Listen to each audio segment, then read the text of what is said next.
আর খবর দিনভরের শুরুতেই নজর রাখবো রক্তাক্ত রাজধানী লালকেল্লার কাছে উমরের আরো একটা ভিডিও, একটা সিসি ক্যামেরা ফুটেজ আপনাদের দেখাই। সেই সিসি ক্যামেরা ফুটেজ দেখলেই আপনারা বুঝতে পারবেন আত্মঘাতী জঙ্গি উমর নবী সে ধরা পড়েছে এই সিসি ক্যামেরায়।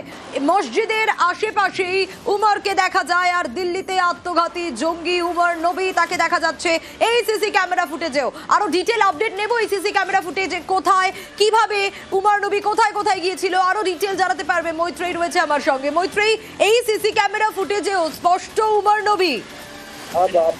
একেবারে দেখো, এই যে সিসিটিভি ক্যামেরা সেটা থেকেই বোঝা যাচ্ছে যে আউটার রিং রোড হয়ে তুর্কমান গেট হয়ে লালকেল্লার দিকে এগিয়েছিল উমর নবী, এবং সেই ছবিটাই কিন্তু ধরা পড়েছে তুর্কমান গেটের কাছে একটি মসজিদের কাছে।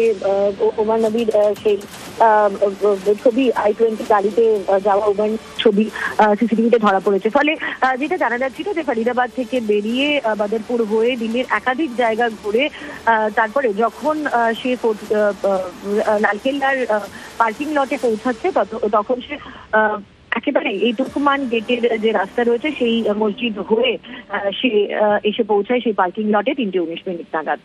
বেশ,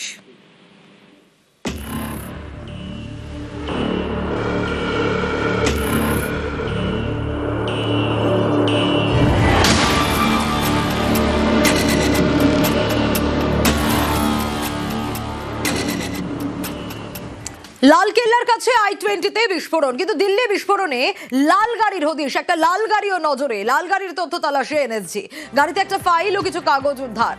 বিস্ফোরণ যোগে লাল ইকো স্পোর্টের খোঁজ, ফরিদাবাদের খান্ডাওয়ালিতে উদ্ধার লাল গাড়ি। লাল ইকো স্পোর্টের নাম্বার DL 10CK0458। লাল গাড়ির সঙ্গে উমর যোগের তথ্য তালাশ।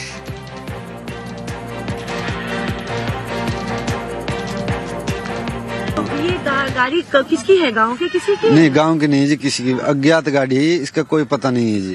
खेतों पे हमने मकान बनाए, यहाँ चलता रोड है, पूरा चलता है, कोई पता नहीं कौन खड़ी करेगा, हमें ये भी नहीं पता। ये 2 दिन खड़े हो गए जी, इसको 2 दिन हो गए इसको खड़े। नहीं, हमने पूछताछ करते उससे पुलिस आ गई थी, 2 घंटे बाद पुलिस आ गई थी। पुलिस यहाँ पे है तब से, और गाँव नहीं, कुछ नहीं मिला जी, गाड़ी से कुछ नहीं मिला, यूं ही खड़ी है। कई टीम आई थी, वे देख के चली, चेक वगैरह, गाड़ी में ऐसा कुछ भी नहीं है। और प्रशासन, गांव प्रशासन के साथ है जी, समाज के साथ है, गलत के साथ नहीं है गांव। আমরা রয়েছি ফরিদাবাদের খান্ডাওলি গ্রামে, এবং এখানে আমাদের পেছনে আপনি দেখতে পাচ্ছেন সেই লাল রঙের ফোর্ড ইকোস্পোর্ট, যে গাড়ি গতকাল উড়িয়েছিল দিল্লি, হরিয়ানা এবং ইউপি পুলিশের। ফরিদাবাদের এই খান্ডাওলি গ্রামে এই ইকোস্পোর্ট গাড়িটি পাওয়া গিয়েছে, এবং ঘটনাস্থলে এনএসজি, এনআইএ এবং তার সঙ্গে সঙ্গে বম্ব ডিসপোজাল স্কোয়াড সবাই এসে গাড়িটিকে দফায় দফায় পরীক্ষা করেছে, এবং আজ সকালেও গাড়িটির পরীক্ষা চলছে। এবং সেখানে পুলিশ আধিকারিকেরা গাড়িটিকে ঘিরে রেখেছে, গাড়ির আশেপাশে কাউকে যেতে দেওয়া হচ্ছে না। এখনো পর্যন্ত যদিও তদন্তকারী অফিসারদের তরফ থেকে এরকম কোনো বিষয় স্পষ্ট করা হয়নি যে গাড়ির ভেতর থেকে কোনো বিস্ফোরক পাওয়া গিয়েছে কিনা। তবে একই সঙ্গে আরো 2টি গাড়ির কিন্তু তদন্তকারীরা খোঁজ চালাচ্ছেন এই মুহূর্তে, কারণ তারা জানতে পেরেছেন যে মোট 4টি গাড়িকে বিস্ফোরক বোঝাই করে সেটাকে ব্যবহার করা হতো 4 শহরে বিস্ফোরণের জন্য। ফলে 2টি গাড়ির খোঁজ আপাতত পাওয়া গেছে। একটি i20 গাড়ি, যেটি ইতিমধ্যেই বিস্ফোরণ করে উমর নবী যে অন্ততপক্ষে 12 জনকে মৃত্যুর মুখে ঠেলে দিয়েছে, এবং অন্তত 30 জনকে গুরুতরভাবে আহত করেছে যে আত্মঘাতী হামলার জেরে। এবং তারই এটা দ্বিতীয় ইকোস্পোর্ট গাড়ি, যেটার খোঁজ পাওয়া গিয়েছে। কিন্তু আরো 2টি গাড়ি এই মুহূর্তে নজরে রয়েছে তদন্তকারী অফিসারদের। খান্ডাওয়ালি গ্রাম থেকে ক্যামেরা পার্সন সুব্রত জানার সঙ্গে মৈত্রেয়ী ভট্টাচার্য, নিউজ 18 বাংলা।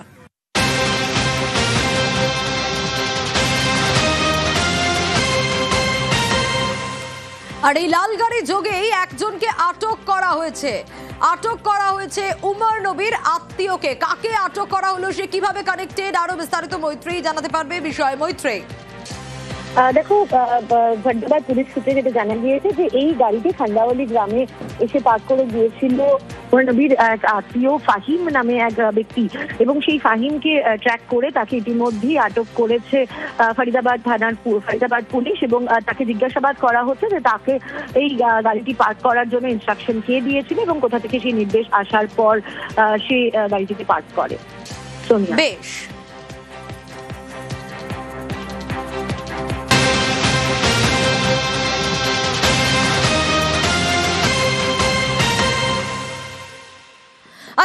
আপনাদের জানিয়েছিলাম বিস্ফোরণের আগে দিল্লিতে বিভিন্ন জায়গায় এই i20 গাড়ি ঘুরে বেরিয়েছে। আরো একটা জায়গা কনট প্লেস, বিস্ফোরক বোঝাই গাড়ি নিয়ে ঘোরাঘুরি। কনট প্লেসে গাড়ি ঘোরাঘুরি করেছে উমরের, আর সিসি ক্যামেরায় সেই ছবি ধরা পড়েছে। যে ছবি দেখাচ্ছি আপনাদের, এটা কনট প্লেসের ছবি।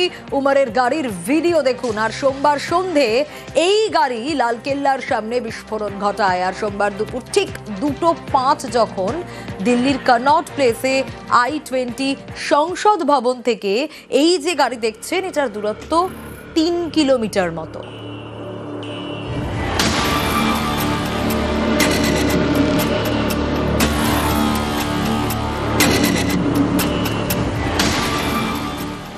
দিল্লি বিস্ফোরণে বিদেশি যোগ। তুরস্কে গিয়েছিল দুই জঙ্গি আদিল এবং মুজাম্মেল।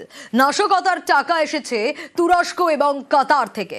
বাংলাদেশে পড়াশোনা করে আসা দুই মহিলা চিকিৎসকও গোয়েন্দাদের নজরে।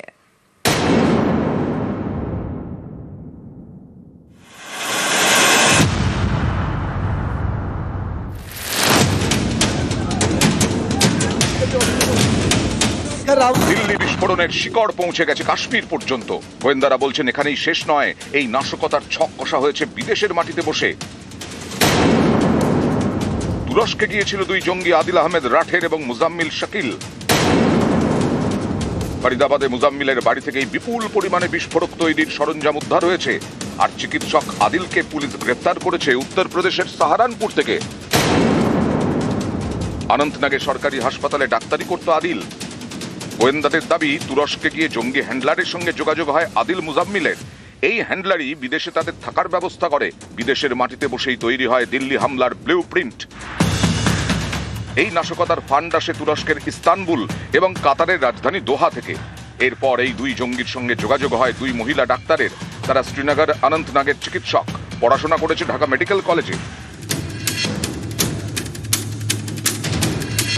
এই দুই মহিলা ডাক্তারকে খুঁজছেন গোয়েন্দারা।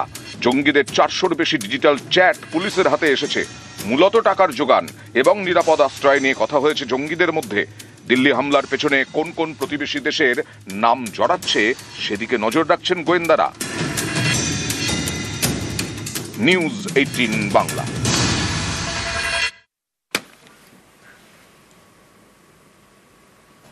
370 ধারা প্রত্যাহারের পরও বারবার সন্ত্রাসে বিদ্ধ কাশ্মীর।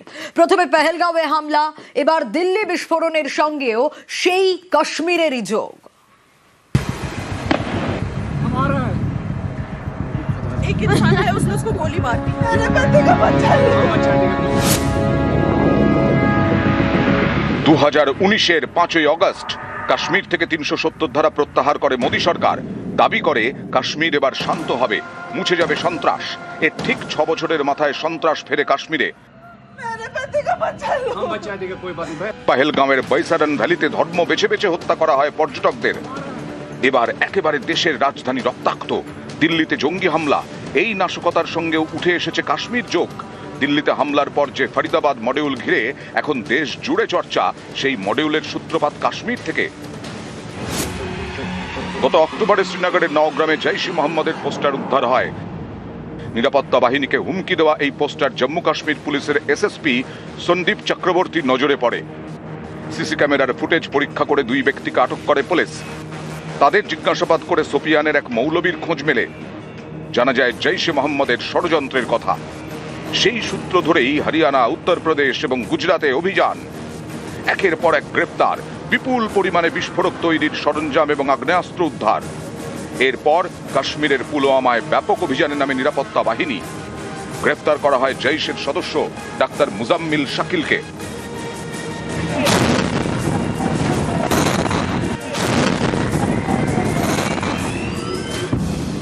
সোমবার দিল্লিতে বিস্ফোরণের পর ফের পুলওয়ামার দিকে নজর যায় গোয়েন্দাদের। কারণ আত্মঘাতী জঙ্গি উমর নবী পুলওয়ামার বাসিন্দা। আল ফালাহার চিকিৎসক মুজাম্মিল শাকিল। হরিয়ানার ফরিদাবাদে তার বাড়ি থেকে বিপুল পরিমাণে বিস্ফোরক তৈরির সরঞ্জাম উদ্ধার হয়েছে। এই মুজাম্মিলও কাশ্মীরের পুলওয়ামার বাসিন্দা। দিল্লিতে হামলার পর ফের পুলওয়ামায় তল্লাশি অভিযান চালায় নিরাপত্তা বাহিনী। 6 জনকে আটক করে, তাদের মধ্যে 3 জনই উমরের আত্মীয়। এখনো পর্যন্ত পুলওয়ামা, সোপিয়ান, অনন্তনাগ, গন্ডেরবাল সহ একাধিক জেলায় তল্লাশি চালিয়েছে পুলিশ। আটকের সংখ্যা 400-রও বেশি। যত সময় যাচ্ছে দিল্লির বিস্ফোরণের সঙ্গে ততই পোক্ত হচ্ছে কাশ্মীরের যোগ। নিউজ 18 বাংলা। নজর এবার দেগঙ্গার দিকে। সরকারি খাল দখল দেগঙ্গায়। দিনে দুপুরে মাটি ফেলে ভরাট করা হচ্ছে খাল, আর পরে সেই জমি বিক্রির ছক। এরই প্রতিবাদে রাস্তা অবরোধ করেন কৃষকরা। অভিযোগের আঙুল স্থানীয় পঞ্চায়েত সদস্য এবং জমি মাফিয়ার দিকে। মানতে নারাজ পঞ্চায়েত সদস্য।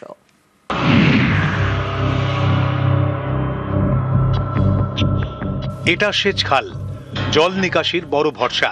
সেই খালি মাটি ফেলে ভরাট করা হচ্ছে। সকলে মিলে লড়াই করছি, করব। এরই প্রতিবাদে বুধবার বিক্ষোভ।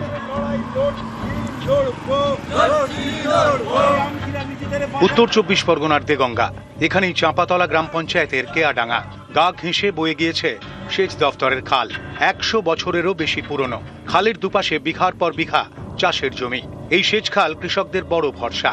এমন একটি খালেই নজর পড়েছে চাঁপাডাঙ্গা পঞ্চায়েতের তৃণমূল সদস্য মোহাম্মদ হাসানুজ্জামান এবং জমি মাফিয়ার। দিনে দুপুরে মাটি ফেলে ভরাট করা হচ্ছে খাল, তারপর সেই জমি বিক্রির ছক। এরই প্রতিবাদে পথে নামেন কৃষকরা, রাস্তা অবরোধ করেন। আমরা চাঁপাতলার মানুষ, চাষি মানুষ, চাষ করে খাই।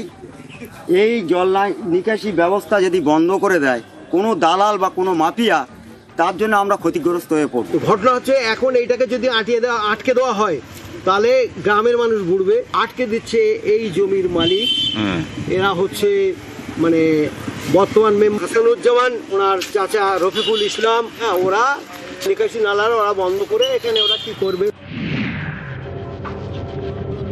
ওখানে মাটি আজ থেকে 4 বছর আগে ওখানে মাটি ওখানে জমানো আছে, যার মাটি সে ওই মাটিটা মানে সমান করা হচ্ছে। আর বিশেষ করে মেম্বার বা কিছু দেওয়া আছে লোকের কাছে মানে কালি লাগানোর একটা চক্র। আপনি গিয়ে সঙ্গে গিয়ে দেখে আসেন, কেউ যদি মিথ্যে কথা বলে না সেটাকে কিছু করার নেই। না, আমাদের নেত্রী মমতা বন্দ্যোপাধ্যায় তিনি এই জলা জমি ভরাটের একদম সম্পূর্ণ বিরোধী, এবং যদি কেউ এরকম করে থাকে নিশ্চয়ই আমরা দলীয়ভাবে এবং প্রশাসনিকভাবে সেটা তদন্ত করে দেখব। তা সেটা আমরা পঞ্চায়েত থেকে আমরা ব্যবস্থা নেব। দেগঙ্গা থেকে জিয়াউল আলম, নিউজ 18 বাংলা। কোথাও মাটির রাস্তা, কোথাও আবার এবড়ো খেবড়ো, হাঁটাই যায় না। এবার সেই সমস্যা মিটতে চলেছে। পশ্চিম মেদিনীপুরের এবং উত্তর 24 পরগনার 2 জায়গায় তৈরি হবে 2টি পাকা রাস্তা।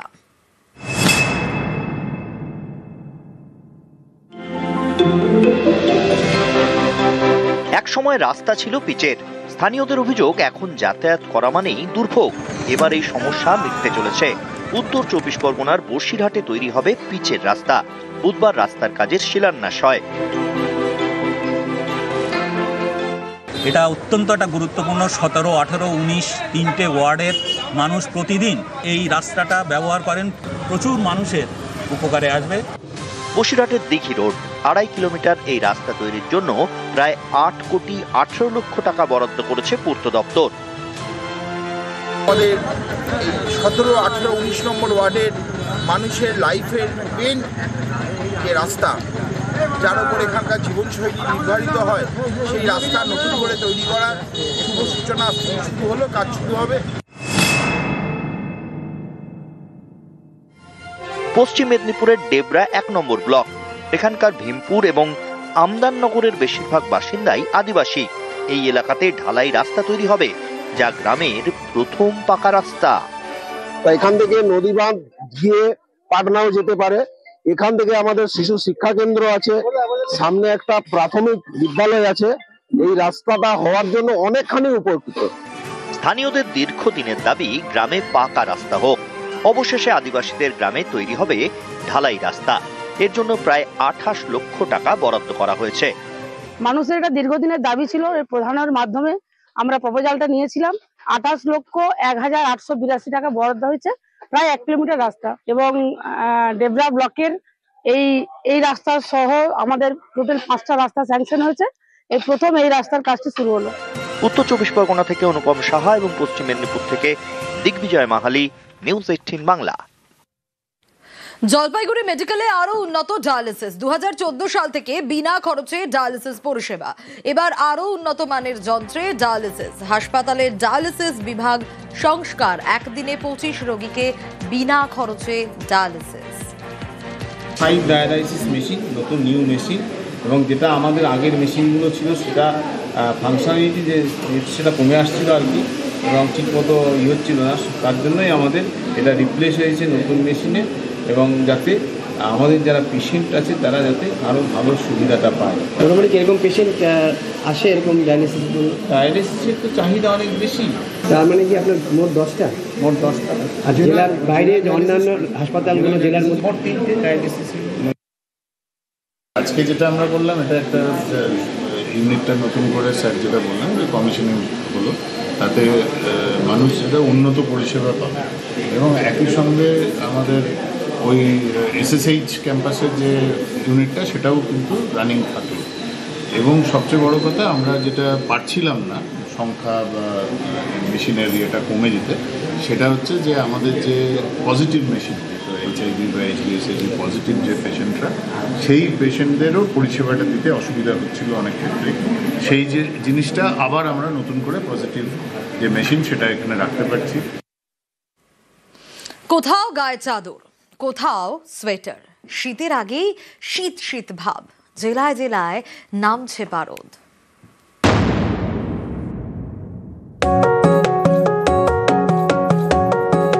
কুয়াশার চাদরে ময়দান,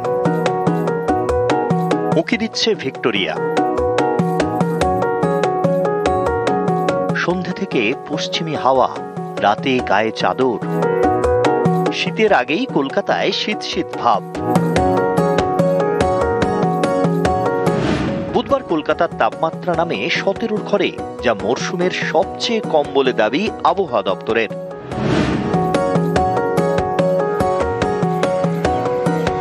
পুরুলিয়ার গায়ে সোয়েটার চাদর। পারদ নেমেছে 15 ডিগ্রিতে। আগুন জ্বালিয়ে হাত সেঁকছে ভোরের বাঁকুড়া। তাপমাত্রা 15 ডিগ্রির আশপাশে। ঝাড়গ্রামে তাপমাত্রা আরো কম, প্রায় 13 ডিগ্রিতে। পূর্ব মেদিনীপুরের দীঘা, এখানে সমুদ্রের পাড়ে চাদর গায়ে পর্যটকরা।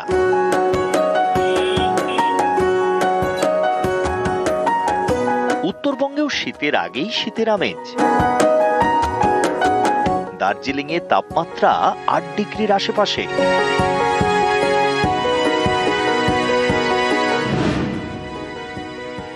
আগামী এক সপ্তাহ দক্ষিণবঙ্গ উত্তরবঙ্গ দু জায়গাতেই প্রধানত শুষ্ক পরিষ্কার ওয়েদার থাকবে। ফলে সকালের দিকে ঠান্ডার অনুভব থাকবে বিভিন্ন জায়গায়।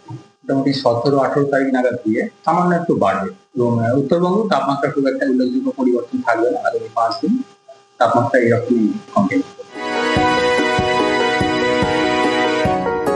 নিউজ 18 বাংলা।